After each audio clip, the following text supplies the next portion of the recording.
Hello, and welcome to Permission to Be. I'm your host, Becka Epley, joined today by my good friend and co-host, Tommy Algood. Permission to Be exists to be a space of hope for those journeying to find their true, authentic selves. We hope that the story shared here will inspire you on your own journey and help you unlock the permission to be who you have always truly been. Hello, welcome to Permission to Be. This is Tommy, and today it is just me and Becca in conversation with one another, and I have no idea what I'm doing, and so you get all of me authentically right now. Woohoo! That is the best way to get ya. Friends, we are so excited. It is 2020 and it is season 2 of Permission to Be. And we thought the best way to kick off this season would be for Tommy and I to share with you a little bit about behind the scenes, I should say. There's multiple conversations that he and I have been having in regards to topics like... I mean, we have a lot of conversations. yes, we do.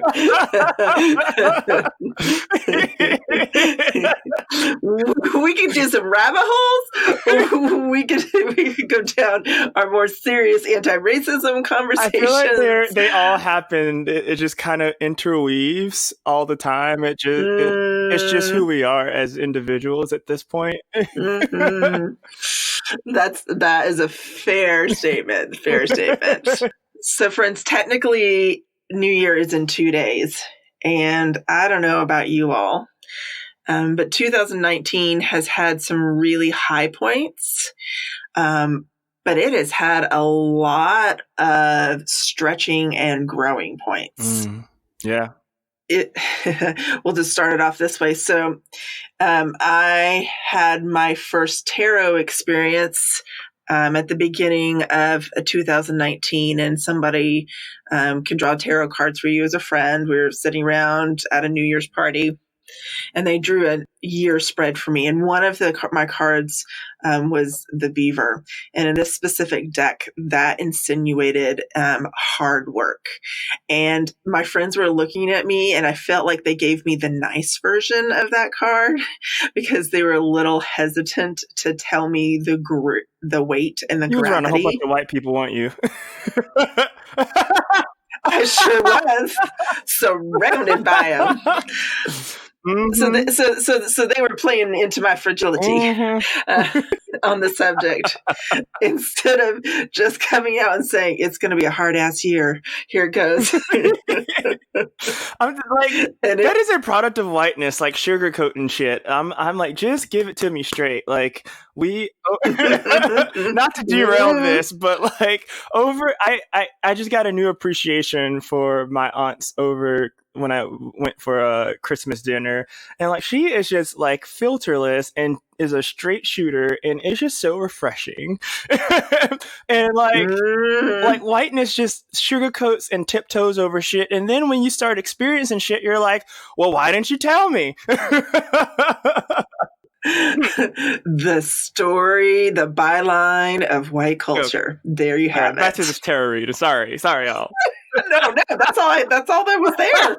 That's all I was going with it.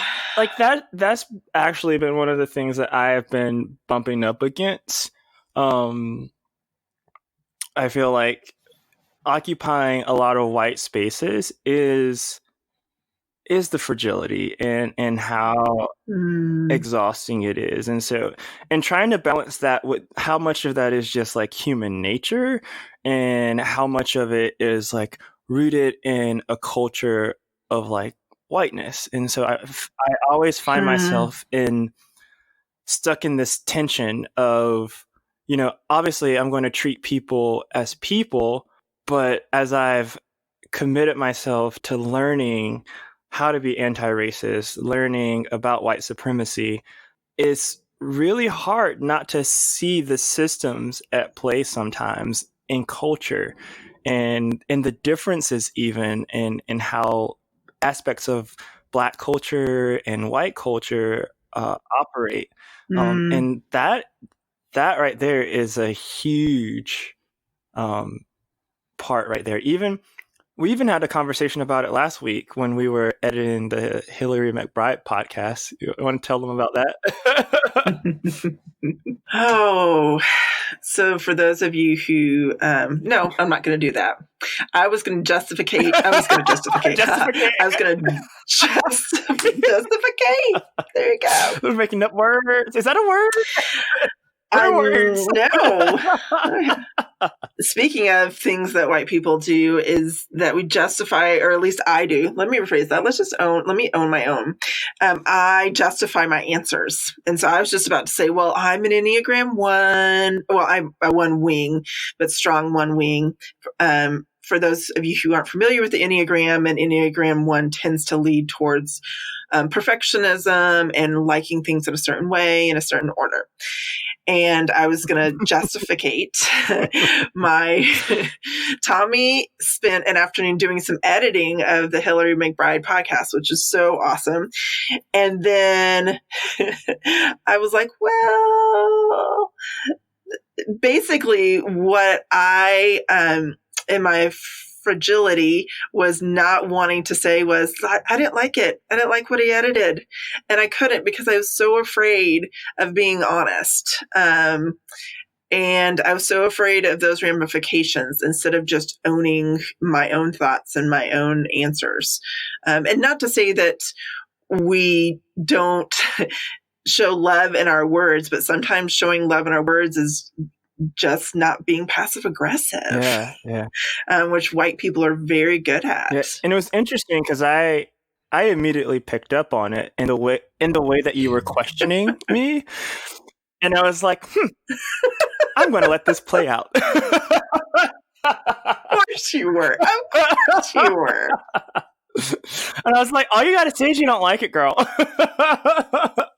And so I ended up, I asked her, I was like, do you think like that's the final version of what I did? Because we were playing with some, adding some production value and whatnot to it. And what I was really searching for was her honest critique of, how do you like, this to be edited, and also to take some of that load off of you and to kind of share that in that work. And it was just really interesting to kind of see the trepidation.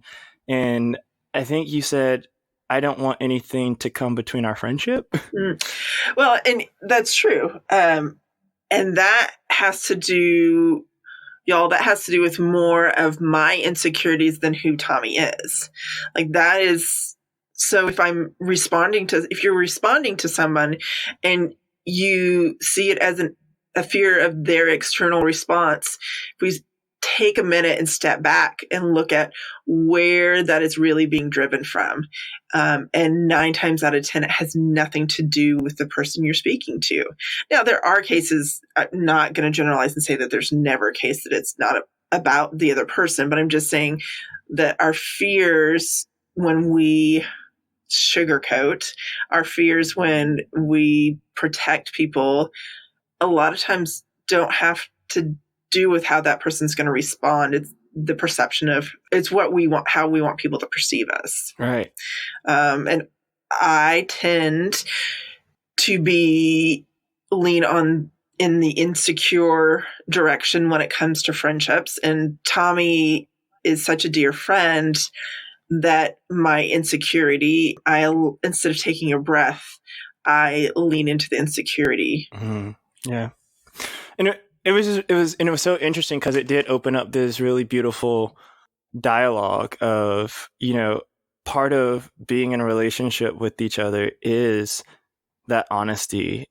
And sometimes it's a brutal honesty in love. And, especially if, like in this instance, it was the creation of something for public consumption that, you want a certain production value to it. And even that a little bit is rooted in whiteness, right? Like everything has to be like perfect. Because I was listening to I think Generations podcast or something, some Voices of Our Ancestors. I can't remember the name of the podcast. And the production of that is really low, but the content in that is absolutely phenomenal in terms of anti-racism education. And so it was simultaneously also a challenge to Becka to kind of like let go of some of the control and some of the perfectionism, especially hosting a podcast where we're talking about giving ourselves permission just to be and what that might look like. And so one of my big things is like, how do we live this out in integrity? You know? No, you're not wrong. It's here, let me give you my approval. You're not wrong. My white woman approval. Oh, bless my heart. And something you and I have talked about as well is it's kind of a double whammy in the awareness area of not only being aware of our fragility, but being aware, especially as women, how fragility and patriarchy go hand in hand, and how I'm thinking of it in the instance with our conversation is not necessarily for you, but for our listeners. I've always been, women have to bring so much to the table to be heard, and we have to do it better so we can even get noticed. And so my perfectionism feeds off that notion. It doesn't make it right. And it's not a justification. It's just an awareness that I need to have. And those of you who are like myself, who do get caught up in the perfectionism loop, it's this awareness that we need to have on a regular basis, not only in regards to us as women, but especially in regards to those of us who are white women. Yeah. I mean, and I think I would say that I have perfectionism rooted in me as well. And I think the effects of how that plays out is different because I am Black, and the effects of how it plays out with you, white supremacy plays out in you is different because you're white and you're a woman. And so like those dynamics are so interesting because for me, there's always in the back of my mind of, I have to sound articulate. I have to pursue Black excellence. I have to, I can't seem ghetto, right? And all, all those things are like just products of a white supremacist culture. As I've been learning and reading, and this is why I always say, if I have to decolonize myself, and I'm going through this process of decolonizing myself. And so if I have to do that, what makes white people think that they also don't have to do that? And so, and it's just really interesting. And even that notion of, I find it was interesting because I think I also said at one point, this is one of the reasons Black women often don't feel safe around white women is because of the censorship. Like, we know when y'all are uncomfortable. Sitting over here being coy, and we think we're getting away with shit. We're not. Not at all. Not a damn bit. Like, y'all act like we blind and like we just didn't see y'all hee and ha in the corner and like straighten up when some Black person walks in and is like, oh, better watch what I'm saying. Like, no.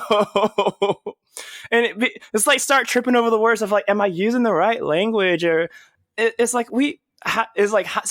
I was listening to Robin DiAngelo talk about white fragility, and she was like, how do you think that I look to a Black person once I start going to that mode of I'm trying not to offend or say the wrong thing? Like, I'm no longer being authentic.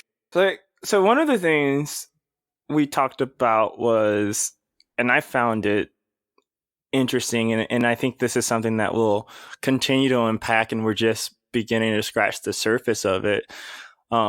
Power dynamics between like white women and Black men, and like me being a Black man on your podcast, and sort of like those power dynamics at play, and what went into inviting me on to be a co-host and getting to this point.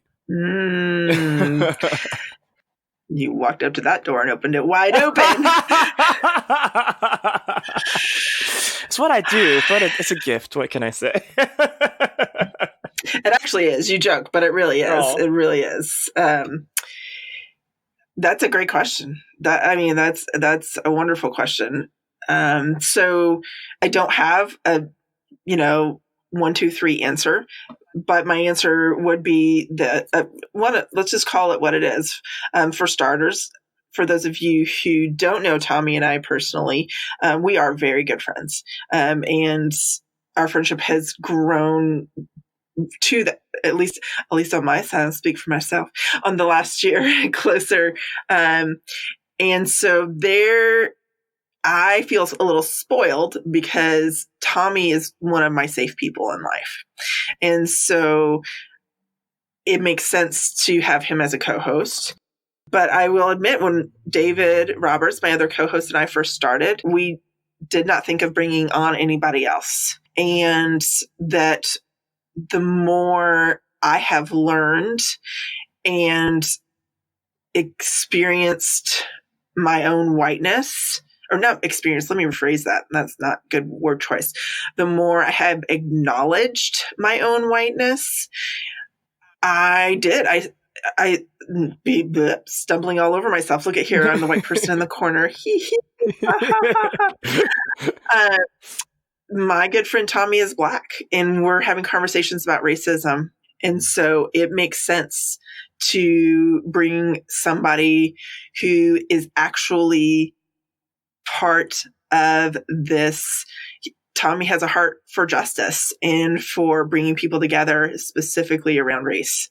And so that's why I brought him on. Yeah.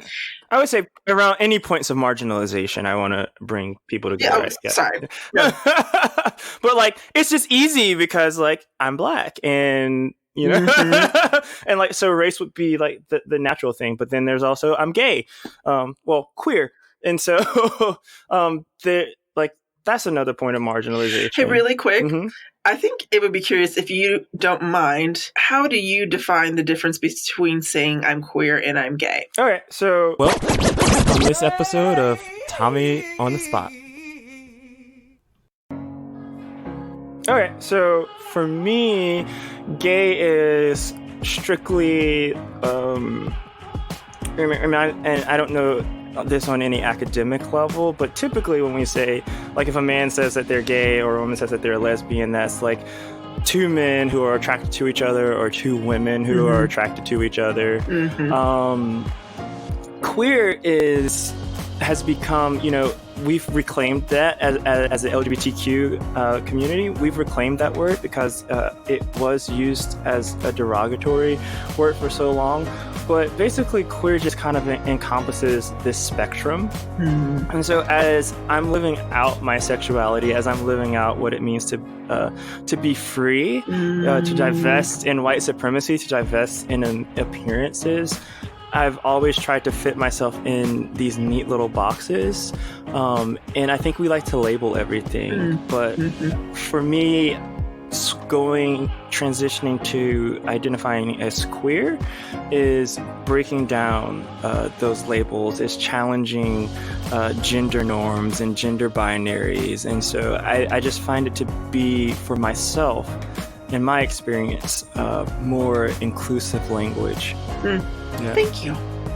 I think that's a conversation that needs to keep being brought to the forefront, and we need to just talk about these things, because I think for a lot of straight people, we make assumptions mm-hmm. about labels. So thank you for taking them out. Yeah. Any other questions around that, just let me know.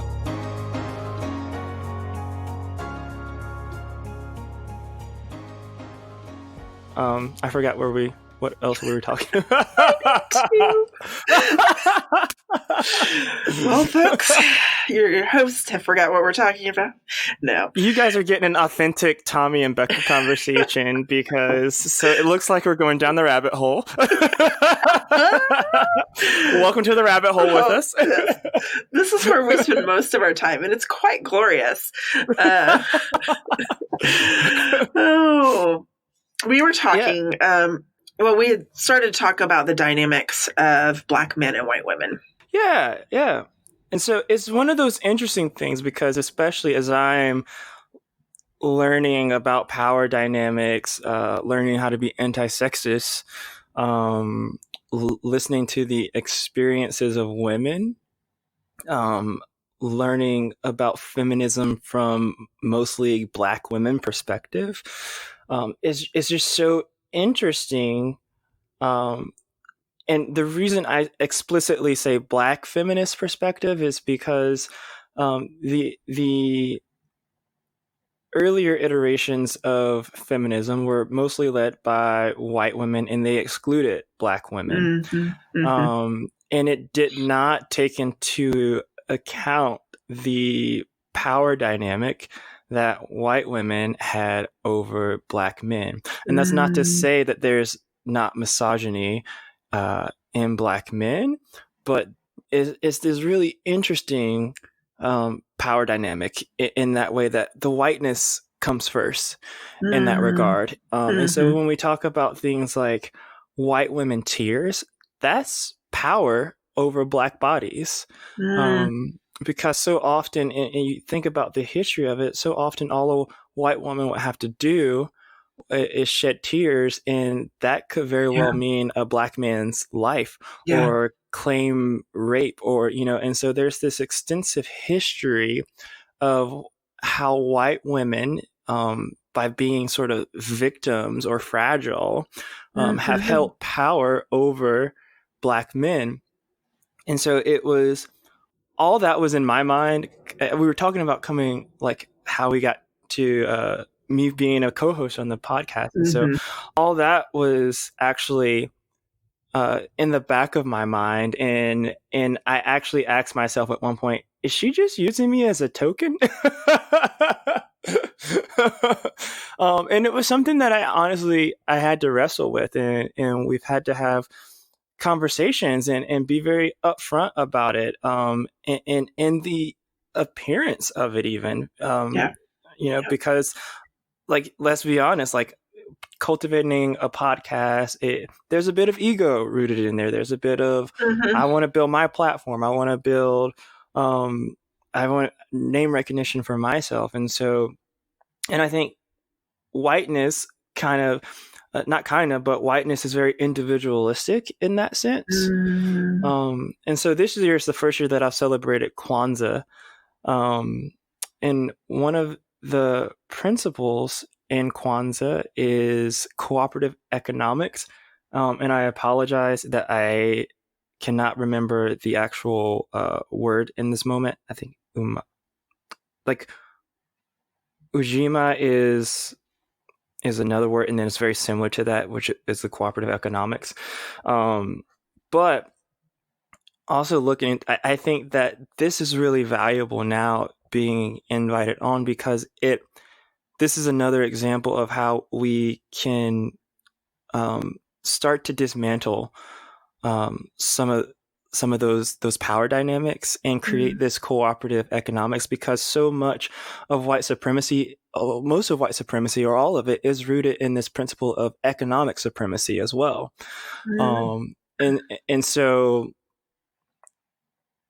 it was sort of a difficult decision to weigh and to say, yes, this is my friend, but how is it looking with the power dynamics at play? And I probably didn't articulate that all well. And like I said, it's something that we're continually unpacking and continuing to interrogate, and just be mindful of how, even in this podcast, even in this relationship, rooting out whiteness and white supremacy in it, and creating that equity between us. I didn't know all of those details. And I've learned something. For one, thank you for being willing to be the teacher in that situation. And as your friend, I feel very honored, because I do truly believe that no person of color owes any white person their gifts of education and their gifts of their culture. And so even though we're friends, it's very honoring. So thank you. Absolutely. I mean, when we talk about, I think it can when we talk about white privilege, when we talk about Black people, especially getting rights or getting special privilege to get those rights, even that can be a very uncomfortable conversation for white people, because there's this notion of somehow there's unfairness in that. But what I appreciate in this is like, if I think that we get to set an example of how it can be, and lead by example. And that doesn't happen without being in relationship with each other. And I'm not going to lie, being in a relationship with Becka, at times it's work, right? Because there might be something that she says, and I might not be in a moment of like teaching, or I might just want to be like, that was racist as fuck, or something, and not like have to go. Not wrong. Right. And so but there's that permission and that understanding that I can say that, and then Becka goes and does her own work in her research, and invests the time in it to root out that whiteness or that racism within herself. And so it's an honor to be doing this work, to be setting this example. I think we need more of it. And I think we need more candid conversations like this, more uncomfortable conversations. I would love to see, white women and Black women talk more. And I know it will be very uncomfortable for white women. It will be uncomfortable for Black women, but more so because white women, going back to that, how this passive aggressive and this niceties, right? Versus Black women typically operate out of a kindness model. Like, I'm going to tell you what you need to hear, and I'm going to love you through it. I'm not here to be nice. And that's really intimidating for some white women, but you will be better for white it. Women. Yeah. All white women, most likely. If you haven't done the work. And I'm still there, y'all. Just because I am on this podcast, just because I have the honor of calling Tommy friend, I have not arrived.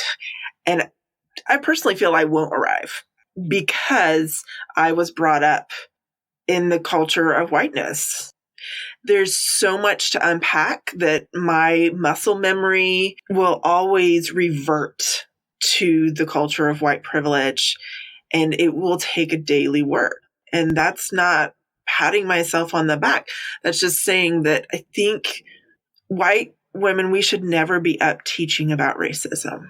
I believe that we can join in conversations, but I think you should be teaching other white women and other white people about racism. Yeah. Yes. Sorry, that's the good clarifying. That's very good. Yes, we need to teach each other. I'm just gonna shake. You can't see me, but I'm shaking my head. Not to people of color, white women. Well, what typically happens is that I think white women, white men think that, they've done all this research, that they're somehow woke, that they somehow arrived. And in that presumptuousness, they start to police the experiences of Black people, Black and brown people. Yeah. What's really interesting for myself and what I have seen in some online communities that Tommy and I participate in is that there are times when we as white people don't realize that we're even tone policing. And so we get called on it. White tears. And the response is not to fix it. Yes. The response is not to fix it. The response is to say, oh shit, I'm sorry. Like that's the response, my friends. Like don't try to fix it. Just stop. Just own it. You made a mistake. And that's another thing. Oh my gosh, let's make mistakes and move forward. Yeah. That's all I got to say on that. Oh, okay. I couldn't let that go. So the Kwanzaa principle that I was talking about was cooperative economics, Oh, yeah. Ujamaa, Ujamaa, Ujamaa. And so I don't know when this is going to air, but first of all, like I said, this is my first year celebrating Kwanzaa, and it has been a phenomenal experience. So I figure, like, why not use this opportunity to also educate about some of the myths. First of all, Kwanzaa is not a religious holiday. It is a cultural celebration. It did not.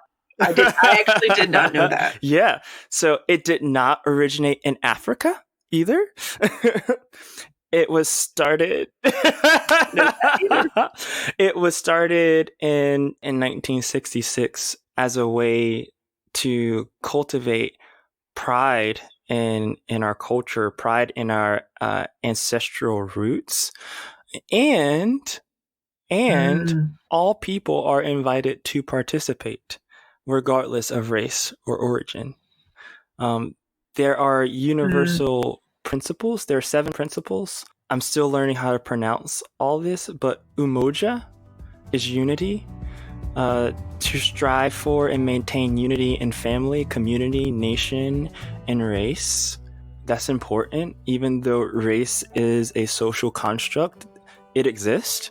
And so as we are fighting for equality, as we are fighting to have our decency continue to be recognized and validated, it's important to recognize that race does exist now. Kunji Chagulia, self-determination, is the second principle. Ujima is collective work and responsibility. Ujamaa is cooperative economics. Today is Nia, which is purpose. Tomorrow will be Kumba, creativity. And we end on Imani, faith. And so it's a 7-day celebration. It starts the day after Christmas and goes to New Year's. And on the last day, gifts are given to the children. And so, but there's a whole lot, and as I'm continuing to learn and as I'm continuing to participate and build traditions around it, I'll continue to educate more on it. But what has been really life-giving is there's a woman by the name of Venus Jones that I discovered, and she has an app, a Kwanzaa app that you can download, and she has these affirmations for each of the days, and they have just been so life-giving to sort of sit in reflection.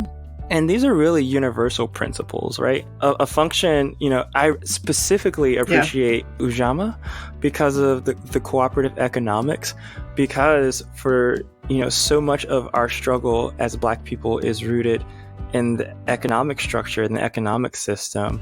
When you think about the racial wealth gap today, like massive. If you want a quick little rundown, there's an episode on it on Netflix on the series Explained that talks about the racial wealth gap today.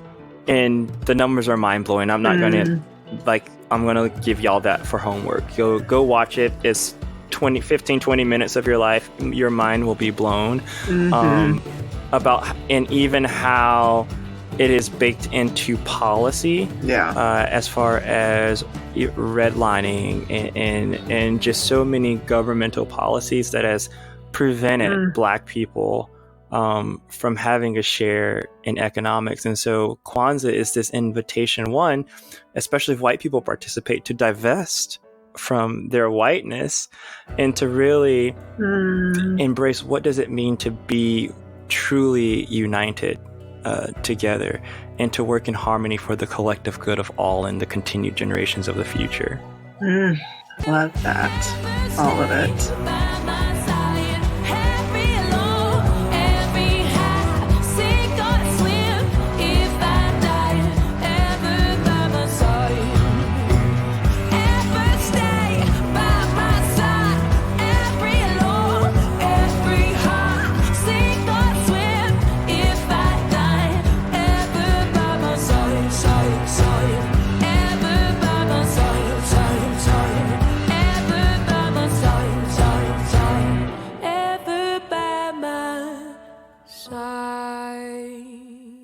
so interesting just being brought up in an evangelical family, something like Kwanzaa. Most of my family assumed that Kwanzaa was another religion. Yeah, I mean, I think even I think it was taught to me that way as well. So it was new to me in a lot of ways. So like, oh, it's not a religion, or it's not an African holiday.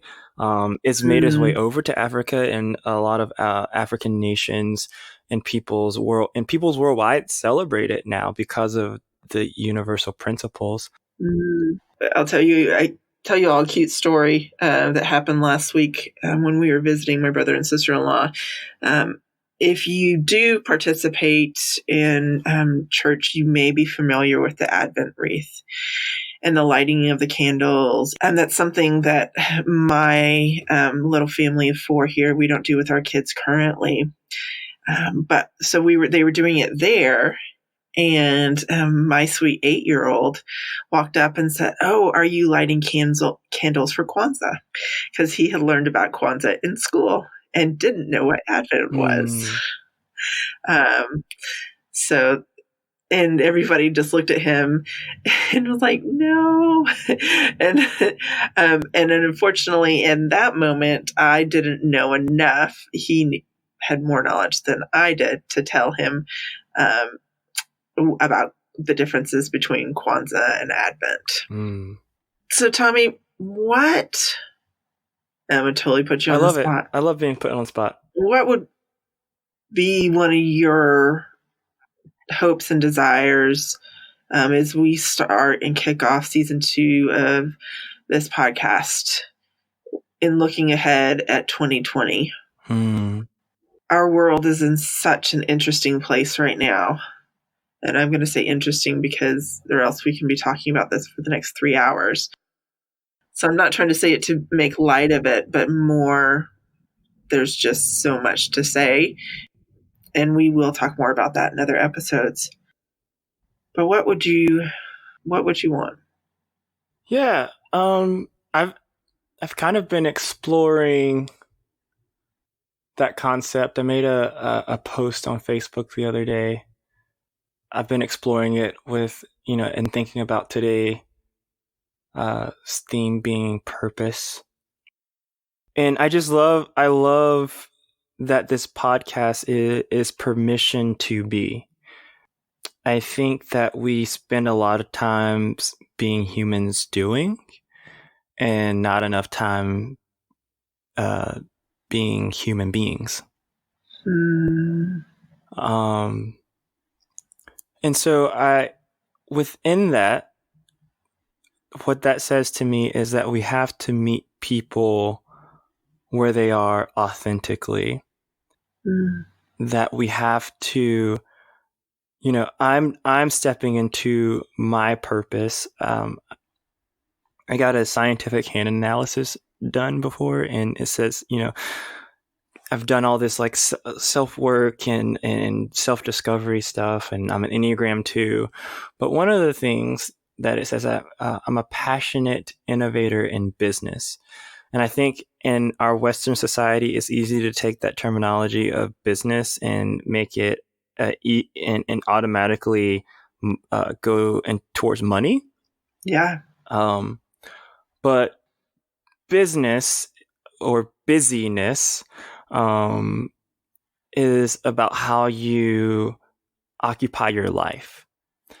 And so for me, I guess what I want to bring is how are we always growing and pushing ways that we can radically be ourselves and root in this radical self-acceptance. And so whether that means, you're an activist or you're a pastor and whatever, a musician, whoever you are, like all of these things are valuable. And I think as we divest from the current systems, that's also an important divesting from the system of whiteness. I think you have to do that to actually step into being. because the system of whiteness is nothing but inauthentic. It's about status. It's about appearance. And I want to live my life in a way that breaks all that down. And so I'm just going to read what I posted the other day.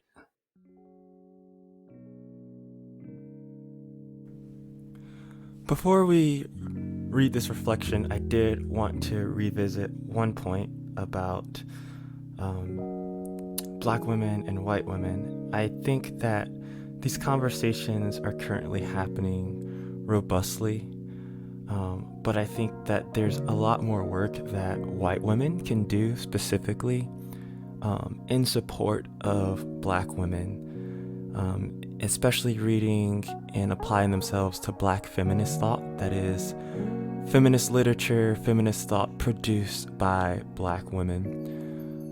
Because I think that it does address some oversights and failures where earlier iterations of feminism have traditionally excluded Black voices. And not only that, they've been denied authority often to create and set definitions, or even the authority to express their experience. And so there's some really valuable people like Angela Davis, Audre Lorde, Bell Hooks, Alice Walker, who have laid great foundation for this work already. And I would encourage white women especially to, if they haven't already, to look into these lines of thought as they hold up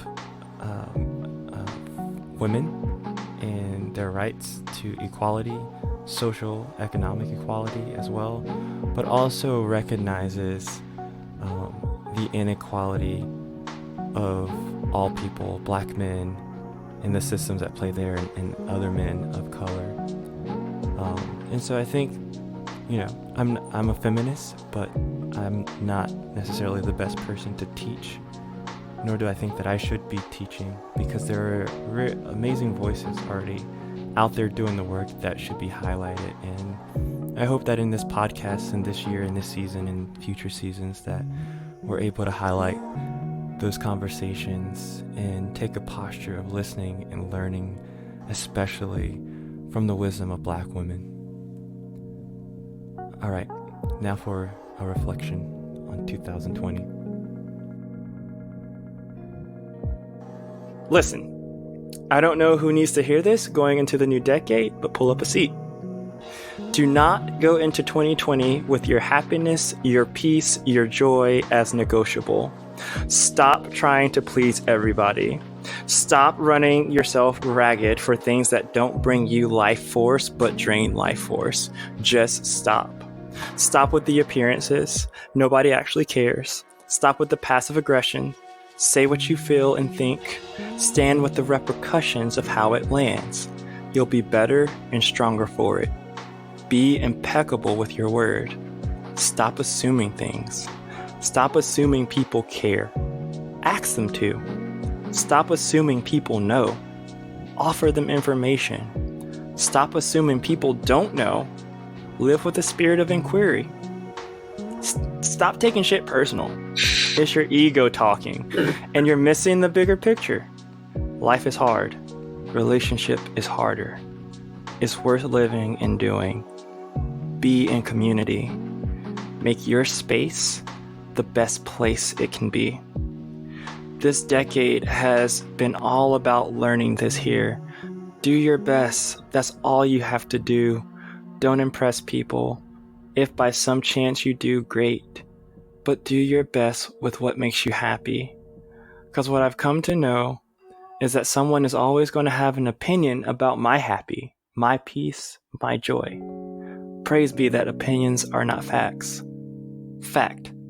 Life is some sort of suffering. Fact. Haters going to hate because they can't get their shit together. I'm not talking about material possessions, but I'm talking about internal peace. Once you root in and find that, no one can steal it. So run into 2020, claiming your happiness, your joy, and your peace, leaving behind what everyone else dictates should be. The choice is yours. Ashe. Yes. So I hope that I can bring that. And a lot of that was informed by the Four Agreements by Don Luis Miguel. Sorry. And that book was introduced to me in this decade, and it's been really transformative. And it's just 4 agreements that I think if we strive to live our life by, it's transformative. But that does not excuse us from doing the work of divesting ourselves from systems that we participate in, systems of patriarchy, systems of white supremacy, because, we are all healing from those systems and the generational trauma that those systems have inflicted on us for so long. And so, that's all I got. That was a lot. It was a lot. And the reason I say that is because you just gave a lot of yourself. And thank you for that. Thank you.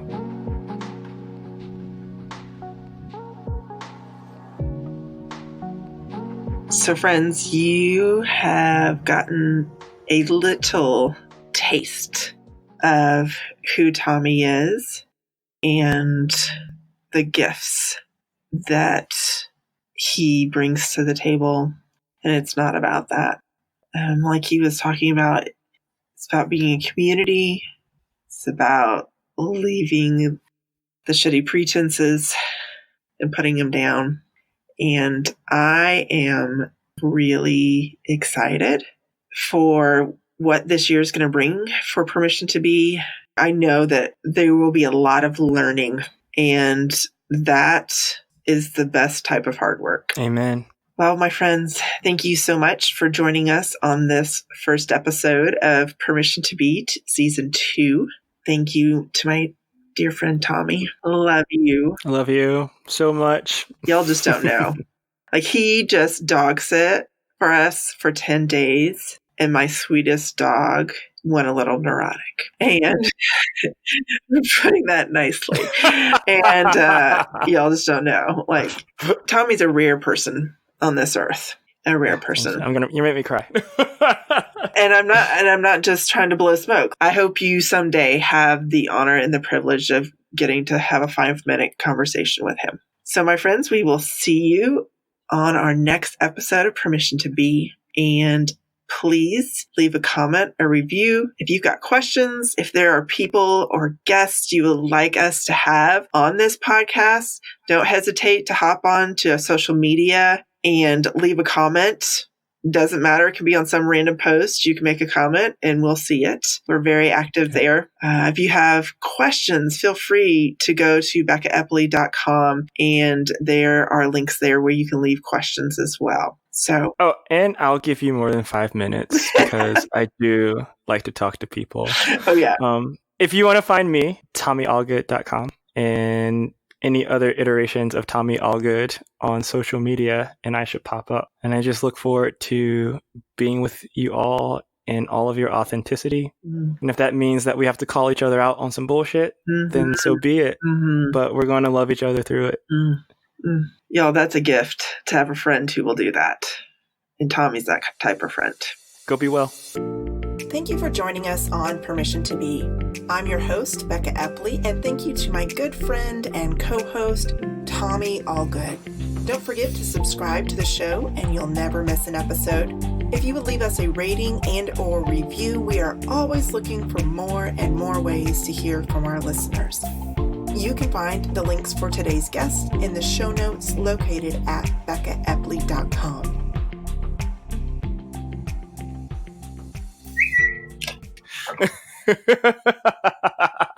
Becka just jumped. It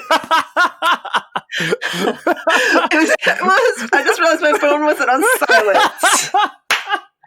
And some company has got my number sending me dirty texts. Ooh. There's no pictures. It's just, Oh. which said stop. You know you can block that, right? I know but it's a new one. I block every single one of them. Oh, I don't know. that's pesky. It's like a bot or something. It is probably is a bot. Technology. Oh, bless it. Love it, hate it. Well, that's very true. that's how you all are listening to us.